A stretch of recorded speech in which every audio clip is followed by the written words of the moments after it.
చాలామంది మనం ఎంత ప్రేమించినా, మనం ఎంతలా ఇష్టపడినా, వాళ్ళ కోసం మనం అన్నీ వదిలేసుకున్నా, ఏదైనా సరే ఒక ఊహించుకోవాల్సిన టైం వచ్చినప్పుడు వాళ్ళే ఫస్ట్ అని ఊహించుకుంటాం కదా! కానీ అలాంటి వాళ్ళే మనల్ని వదిలి వెళ్ళిపోతూ ఉంటారు. ఎందుకు?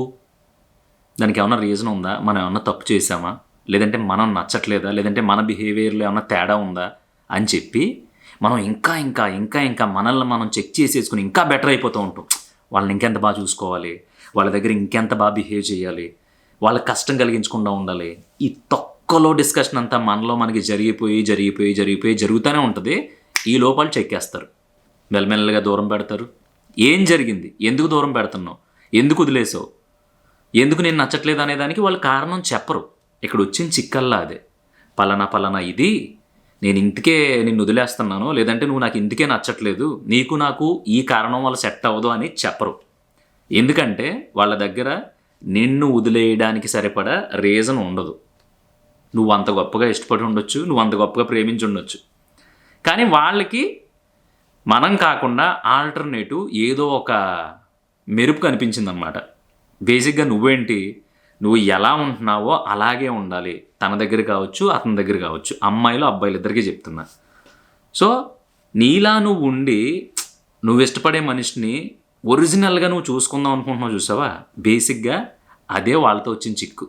వాళ్ళకి ఏంటంటే పై మెరుపులు కావాలి. అంటే నువ్వు లేక నేను లేను, నువ్వే కావాలి, నువ్వు నేను, ఇలాంటి డైలాగులు ఉంటాయి కదా. అలా డైలాగులు చెప్పి ఎవరైతే సంక నాకించి వదిలేస్తారో వాళ్ళతో మాత్రమే వీళ్ళు సర్వస్వం అన్నట్టు ఉంటారు. కానీ నువ్వు ఉన్నావు చూసావా, నువ్వేంటి ఒరిజినల్గా నీ ఫ్లేవర్లో నువ్వు ఉన్నావు.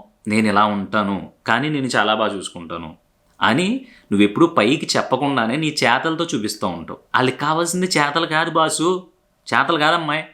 వాళ్ళకి కావాల్సింది ఏంటంటే మెరుపులు, మెల్లమెల్ల మెరిసిపోతూ ఉండాలి చూసేటప్పటికి. చెప్తున్నాను కదా, నీకు జ్వరం వచ్చిందా, నా ఒళ్ళు వేడిగా ఉంది, నువ్వు తినొచ్చు కదా ఈ టైంకి కరెక్ట్గా, నాకు ఆకలేసేస్తుంది ఇక్కడ, నాకు ఎంత అలా ఉంటుందో తెలుసు నువ్వు ఒకటి తినకపోతే అనేలాంటి సొలుగవులు చెప్తారు చూసావా, వాళ్ళకి పడతారనమాట. అమ్మాయి అయినా అబ్బాయి అయినా వాళ్ళకే పడతారు. వాళ్ళకి పడి మొత్తం వీళ్ళకి ఉండే హానెస్టీ అంతా వాళ్ళ దగ్గర ఖర్చు పెట్టి సర్వం కోల్పోయి చివరికి ఒక బ్రేకప్, ఒక కట్, ఒక ఎండ్ వచ్చినప్పుడు మాత్రం నిజంగా వాళ్ళు పడే నరకయాతన ఎంత దారుణంగా ఉంటుందో నాకు తెలుసు. అక్కడ ఎందుకు విడిపోతున్నాం అనేది చెప్పరు కదా, అది మెయిన్ పాయింట్. ఎందుకు విడిపోతున్నాం? నీకు నచ్చలేదా? బోర్ కొట్టిందా? లేదంటే నీకు ఇంకెవరైనా డబ్బున్న వాళ్ళు తగిలేరా? లేదంటే ఇంకా బెటర్ లైఫ్ ఉంటుంది, ఈడితో ఉంటే సంకనాగిపోతాం, ఈడే దరిద్రాల్లో ఉన్నాడు, ఈడు మనల్ని ఎలా చూసుకుంటాడు బాగా, మన లైఫ్కి డోకా వచ్చేసింది అని అనుకుంటారు. ఏదో ఒకటి చెప్పేశారనుకో, ఒకవేళ డబ్బు వాళ్ళు వెళ్ళిపోతున్నావా, తర్వాత రోజు నుంచి నేను తలకి స్నానం చేసేసి దీన్ని అమ్మ చిచ్చి ఇన్ని రోజులు నా బతికిదా, నేను నా విలువైన టైంని, నా రెస్పెక్ట్ని, నా ఇష్టాన్ని మొత్తం ఇలాంటి పర్సన్కి ఇచ్చానా అని చెప్పి అమ్మాయి సైడ్ నుంచి అయినా కావచ్చు, అబ్బాయి సైడ్ నుంచి అయినా కావచ్చు అనుకుని ఆ రోజుతో ఒక కోపంతోనో కక్షతోనైనా వాళ్ళకి మర్చిపోయే ఛాన్స్ ఉంటుంది. కానీ ఈ వెళ్ళిపోయే క్యాండిడేట్లు ఎవరైతే ఉంటారో, అబ్బాయిలు ముఖ్యంగా, తర్వాత అమ్మాయిలు కూడా, వెళ్ళిపోయిన క్యాండిడేట్లు వాళ్ళ మీదకి మనం ఏ టార్గెట్ చేయలేనంత నాగ్గా తప్పుకుంటారనమాట. ఎందుకు వెళ్ళిపోయిందో తెలీదు, ఎందుకు వెళ్ళిపోయాడో తెలీదు, నేను బాగానే చూసుకున్నాను కదా. ఒక అమ్మాయి బయటకు వచ్చి నువ్వు మనం బయటకు వెళ్దాం అనుకున్నప్పుడు ఆ అమ్మాయి ఎంత స్ట్రగుల్ చేయాలి, ఎంత సాహసం చేయాలంటే ఏమన్నా తేడా వస్తే కొంపలో పైనుంచి కిందకి తోలు తీసేస్తారు. అయినా సరే నీ కోసం, నీ హ్యాపీనెస్ కోసం ప్రతిసారి నువ్వేమడిగినా కాదంది. అయినా సరే నువ్వు అమ్మాయిని వదిలేసి వెళ్ళిపోయావు. నువ్వు ఏం అడిగినా సరే తన శక్తికి స్తోమతకి మించినా సరే చాలా అబద్ధాలు చెప్పుకుని చాలా చేసి నీకోసం అన్నీ చేసి పెట్టింది. అయినా సరే నువ్వు వెళ్ళిపోయావు. అటు అబ్బాయి కూడా అంతే. ఆడు చేసేది 10,000 రూపాయల జీతం అయినా సరే నీ కోసం తన కష్టాలని, తన ప్రెషర్ని ఎక్కడ నీ ముందు పెట్టకుండా నీ దగ్గరికి వచ్చిన ప్రతిసారి, నువ్వు కలిసిన ప్రతిసారి చిన్నపిల్లల్లో బిహేవ్ చేసి నీకు అన్నీ షేర్ చేసుకుని నీతో చాలా హ్యాపీగా ఉంటా ఉంటే నీకు అది నచ్చలా. నీకేంటి ఎప్పుడు మంచి పాష్గా, మంచి కళ్ళద్దాలు పెట్టుకుని, మంచి బ్రాండెడ్ వేసుకుని డ్యూక్ బండి మీద తిరగాలి, ఎలా కుదురుద్ది? నీకు కావాల్సింది బాగా ప్రేమగా చూసుకుని ఒక పూటే పెట్టి కష్టం వచ్చినా సుఖం వచ్చినా నీతో ఉండేవాడా, లేదంటే ఒక 10 రోజులు డూగు బండి మీద అటు ఇటు తిప్పేసి, అటు గెట్టేసేసి ఇటు ఇసిరేసి, అటు తిప్పి ఇటు తిప్పి తర్వాత బాయ్ అని చెప్పేవాడా? ఫస్ట్ అది క్లారిటీ తెచ్చుకో. అబ్బాయి కూడా అంతే. కత్తిలో ఉన్న ఫిగర్, అచ్చి బాబాయ్ మామూలుగా లేదు, ఇంకా ఇలాంటిది కదా మనకు కావాల్సింది అని చెప్పి ఇక్కడ మనల్ని ప్రాణం కంటే ఎక్కువగా. ఒక జంట ఎప్పుడు ఎక్కడ కలిసి ఉంటుందంటే ఎమోషనల్ కనెక్టివిటీ ఎక్కువ ఉంటుంది. ఎమోషనల్ కనెక్టివిటీ లేనప్పుడు ఆబ్వియస్గా అది జస్ట్ దాన్ని ఏమంటారు, యూజ్ అండ్ త్రోలా ఉంటుంది అనమాట. ఆ అమ్మాయి అంతలా చూసుకుంటావు అంటే నువ్వేమో లేదు, అసలు ఇది మనమే సూపర్ తోపులు, దీనికి మనమే దిక్కు, దీనికి మనం లేకపోతే ఎవరు లేడు అని చెప్పి నువ్వు ఎక్కడో ఏదో ఇంకొక అవకాశం కోసం ఇక్కడ ఈ అమ్మాయిని వదిలేసి వెళ్ళిపోయావు. రేపొద్దున్న నీకు ఏదైతే మెరుపు చూపించిందో ఆ మెరుపు నీకు కూడా ఇలాంటి చుక్కలు చూపించదనే గ్యారంటీ నీకు ఉందా? ఖచ్చితంగా చూపించిద్ది.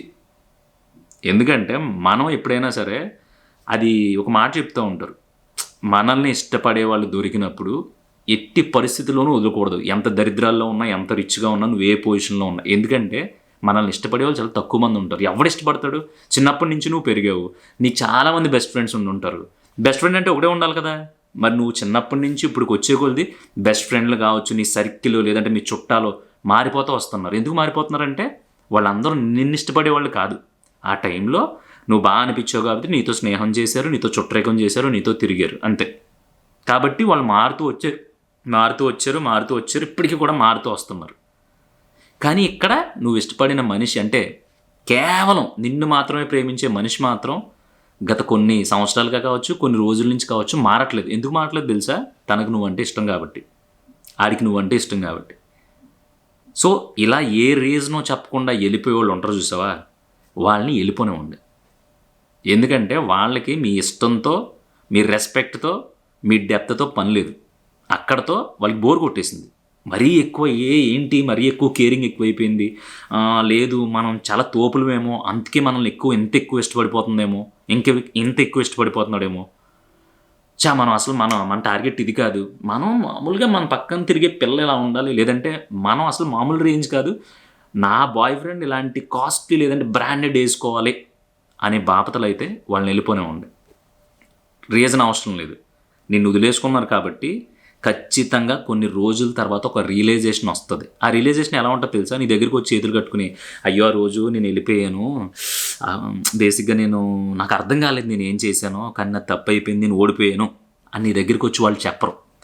కానీ కొంపలో కూర్చుని వాళ్ళు ఏడ్చే ఏడుపు ఉంటుంది చూసావా, పలానా రోజు నేను ఒకడిని నమ్మించి మోసం చేశాను, కనీసం వాడికి నాకు ఇంకొద్దు నువ్వు అని చెప్పకుండా, రీజన్ చెప్పకుండా నేను ఆయన కట్ చేసా, ఫోన్ లిఫ్ట్ చేయలేదు, మెసేజ్ చేయలేదు, ఇంతెంత పొడుగు మెసేజ్లు పెట్టాడు, నేను ఎలా ఉన్నాను, నేను ఏమైనా తప్పు చేస్తున్నాను క్షమించు, అది ఇది అని. ఆ అమ్మాయి కూడా ఇంతెంత వాయిస్ మెసేజ్లు పెట్టింది, అయినా సరే నేను రిప్లై ఇవ్వలేదని. అబ్బాయి అమ్మాయి ఇద్దరు ఏడుపు ఉంటుంది చూసావా, అది వాళ్ళు చివరికి కాళ్ళు నడుము వంగిపోయి పెన్షన్ తీసుకోవడానికి వెళ్తారు చూసావా, ఆ టైంలో కూడా బాధ ఆ పెన్షన్తో పాటు వాళ్ళ పక్కనే, వాళ్ళ వెనకాలే, వాళ్ళ మనసులో, వాళ్ళ కళ్ళల్లో, ఒక మైండ్లో ఉండి తీరుతుంది. వెళ్ళిపోయే వాళ్ళని వెళ్ళిపోనివ్వండి. ఎందుకు వెళ్ళిపోనేమో చెప్పమంటున్నానా? అసలు ఎందుకు వెళ్ళిపోనివ్వాలో చెప్పనా? వాళ్ళు వెళ్ళిపోవాలి. లేదంటే ప్రతిసారి నువ్వు వాళ్ళని బ్రతిమాలుకోవడం, వాళ్ళు కోపగించుకోవడం, మళ్ళీ బ్రతిమాలుకోవడం, మళ్ళీ కోపగించుకోవడం, ఒక ఆఫీస్లో బాసు ఎంప్లాయీలా అయిపోద్ది అనమాట నీ బతుకు. నువ్వేంటి హానెస్ట్గా ఉన్నావు, ఆడేంటి ప్రతిసారి అలగడమే, ఆ అమ్మాయి ప్రతిసారి అలగడం. ఎన్నిసార్లు ఓదారుస్తావు? ప్రేమలో గొడవలు బాగుంటాయి, కానీ గొడవలో ప్రేమ బాగోదు. అర్థమైందా? బొజ్జగించి ఎన్ని రోజులు అలాగా, అమ్మో ఇప్పుడు దీన్ని టక్కమని వెళ్ళి ఏమన్నా ప్రేమగా పిలిస్తే ఏ మూడ్లో ఉందో ఏంటో అది భయం. అమ్మో టక్కమని వెళ్ళి ఒకసారి సరదాగా హగ్ చేసుకుంటే ఏమంటాడో ఏంటో అదో భయం. మెసేజ్ పెట్టాలంటే భయం, నీకు ఫోన్ చేయాలంటే భయం. ఎన్ని రోజులు ఆ భయంలో ఎందుకు వచ్చింది ప్రేమ? అది అంటే నువ్వు అక్కడ కాంప్రమైజ్ అయిపోయి ఇంకా దిక్కు లేక, ఆ అమ్మాయి లేకపోతే నేను బ్రతకలేను, ఆ అబ్బాయి లేకపోతే నేను బ్రతకలేను అనే పొజిషన్కి వెళ్ళిపోయిన తర్వాత కూడా నువ్వు అదే రొచ్చులో బ్రతికేవు అనుకో, దానికి అర్థం ఉండదు, వెళ్ళిపోయినాయి. దాని బదులు వదిలిపడదప్పడం బెటర్. ఒక 10 రోజులు, నెల, సంవత్సరం బాధ ఉంటుంది, అయినా కూడా బాధపడక్కల్లా. నువ్వు ప్రేమని ఇచ్చావు, ఆడి బాగా బలిసి అది తీసుకోలేక వెళ్ళిపోయాడు. సో దానికి నువ్వు రెస్పాన్సిబుల్ కాదు కదా. కానీ ఇక్కడే ఒక ఇంపార్టెంట్ పాయింట్ ఉంది, ఇది మిస్ అవ్వక చెప్తున్నా. ప్రతి ఒక్కళ్ళ లైఫ్లో ఇలాంటిది ఒకటి జరుగుతుంది. అది జరిగిపోయిన తర్వాత మన లైఫ్లోకి ఒక జెన్యూన్ పర్సన్ అయితే వచ్చి తీరుతుంది. అప్పుడు మన బిహేవియర్ ఎలా ఉంటుంది తెలుసా? నువ్వు మొన్నటి వరకు అమర ప్రేమికుడే, నీ వరకు నువ్వు 100% ఇచ్చావు, కానీ వెళ్ళిపోయిన దాని గురించో, వెళ్ళిపోయినోడి గురించో, నీ లైఫ్లోకి వచ్చిన వాళ్ళని కష్టపెడతావు చూసావా, అప్పుడు నిజంగా నువ్వు 100కి 200% నువ్వు తప్పు చేసినట్టు. ఎందుకంటే మన లైఫ్లోకి వచ్చేవాళ్ళు వాళ్ళు ఎక్కడో చోట ఏదో దెబ్బ తగిలో లేదంటే ఎక్కడో హర్ట్ అయ్యే వస్తారు. వచ్చిన వాళ్ళు ఖచ్చితంగా మనల్ని నమ్ముతారు. ఎందుకంటే ఇంకా మన లైఫ్ మన లైఫ్ ఈడే, మన లైఫ్ ఈ అమ్మాయి అని. అలా నమ్మిన వాళ్ళని నువ్వు ఎప్పుడైతే డిసప్పాయింట్ చేస్తావో నీ లైఫ్ అన్కంప్లీటెడ్. పోయింది వస్తుందా? ఒక 10 రోజులు కూర్చుని ఏడిస్తే వస్తుందా? లేదు కాంప్రమైజ్ చేయిస్తాను నేను వచ్చి, లేదు మంచోడు మంచిది అని ఇద్దరిని కలుపుతా. ఎన్ని రోజులు కలిసి ఉంటారు? ఒకసారి మెంటల్గా లేదు జంప్ అనేది ఒకటి వచ్చిందంటే, ఆ షఫల్ అవడం వచ్చిందంటే అయిపోయింది ఇంకా అక్కడితో. నువ్వు ఎన్ని బ్రతిమలాడుకున్నా ఎదవ ఏడుస్తాడు ఏదో అని చెప్పి నేను పక్కన పెట్టుకుంటారు తప్ప వాళ్ళ మనసులో కానీ మైండ్లో కానీ వాళ్ళ కేరింగ్లో వాళ్ళ ఆలోచనలో వాళ్ళ లవ్లో నువ్వు ఉండవు. అలాంటప్పుడు ఎందుకు నీకు అది ఆర్టిఫిషియల్ ఆఫీస్ లైఫ్ నీకు అవసరమా? ఆడేమో బాస్లో బిహేవ్ చేస్తాడు, నువ్వు ఎంప్లాయీ లాగా లేదు ఇంకెప్పుడు చేయను ఇది ఒక్కసారికి ఈ బతిమలాంటలేండి దరిద్రం కూడా లాగి పెట్టి కొట్టాలి. ఒకవేళ తప్పు ఉందంటే సరే సారీ అని చెప్పాలి. ఇలా ఉండాలి రిలేషన్ అంటే. అంతేగాని ఒకరినొకరు బతిలాడుకోవటాలు, ఆ కూర్చుని ఏడవటాలు ఇవన్నీ దరిద్రాలు, లవ్వులు కాదు. అదొక ఎవరంటే కొంతమంది ఇప్పుడు ఏడవాలని కోరుకుంటూ ఉంటారు కదా, వాళ్ళ మెంటాలిటీ అది. అందుకని మనల్ని ఎప్పుడైనా ఎవరైనా వదిలేద్దాం అనుకున్నా మనకి రీజన్ చెప్పకుండా మన లైఫ్లోంచి ఎవడు వెళ్ళిపోయినా సరే ఇంక్లూడింగ్ ఫ్యామిలీ మెంబర్తో పాటు డోంట్ కేర్. ఎందుకంటే ఒక తప్పు గురించి నీ ఎదురుకుండా నిలబడి నువ్వు ఇది చేసావు, నాకు ఇది నచ్చలేదు, నువ్వు మళ్ళీ చెయ్యకు, చేస్తే నేను హర్ట్ అవుతాను అని చెప్పే దమ్మున్నోడే అస్సలు సిస్సలైనోడు. నిన్ను ఇష్టపడేవాడు, నిన్ను ఇష్టపడే అమ్మాయి మాత్రమే అలా చెప్పుద్ది. ఎస్కేప్ అయిపోవాలనుకున్నాడు ఏ వంక లేనోడు డొంక పట్టుకుని వేలాడతాడంట. అలాగా ఏదో చిన్న రీజను, వాళ్ళకి ఏం అవసరం లేదు, చిన్న రీజను అయిపోయింది అంతే. ఇంకెలా అయితే నీతో నేను ఎలా ఇమాజిన్ చేసుకోగలను లైఫ్ అని చెప్పి దొబ్బేస్తారు వాళ్ళు. పోయారా? తర్వాత నుంచి నువ్వు నీ అంత ఫ్రీ బర్డ్ ఉండదు. ఎందుకంటే ఇప్పుడు ఫోన్ చేస్తే ఏమవుతుందని గుండె లబడబ కొట్టుకోదు. ఇంత మెసేజ్లు చాట భారతాలు పెట్టి బ్రతిమలాడుకోవాల్సిన అవసరం ఉండదు.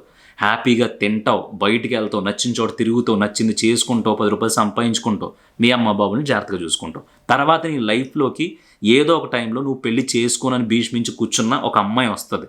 దాన్ని బాగా చూసుకో. ఎంత బాగా చూసుకోవాలో తెలుసా? నేను పలానా అమ్మాయిని ఎంత బాగా చూసుకుంటే వెళ్ళిపోయింది కదా, దానికి అదృష్టం లేదు, సో అదృష్టం నీకుంది, నువ్వు వచ్చావు కాబట్టి అంతకంటే గొప్పగా చూసుకుంటానని చూసుకోవాలి నువ్వు. అంతేగాని చెడగెత్తిర ఆలోచనలు, అదేంటి తపేళ్ళ మొఖం వేసుకుని ఎవడో వెళ్ళిపోయాడు ఎవరో వెళ్ళిపోయింది అని చెప్పి అక్కడే కూర్చున్నావు అనుకో, నువ్వు ఏడ్చినంత మాత్రాన తిరిగి రాదు. నువ్వు ఎంత ఓపెన్ ఫ్యాక్ట్ నేను ఇంకెప్పుడు ఇలా చెయ్యను, నేను ఇది కాదు అని నువ్వు ప్రూవ్ చేసుకున్నా సరే రాదు. అసలు మనల్ని మనం ప్రూవ్ చేసుకోవడం ఏంటి? ఒకసారి కమిట్ అయిన తర్వాత మనం ఎలా ఉన్నా సరే భరించేవాళ్ళే మనం అంటే ఇష్టపడేవాళ్ళు. అలా కాదంటే ఇదిగో ఇలా వెళ్ళిపోతారన్నమాట. ఉంటా.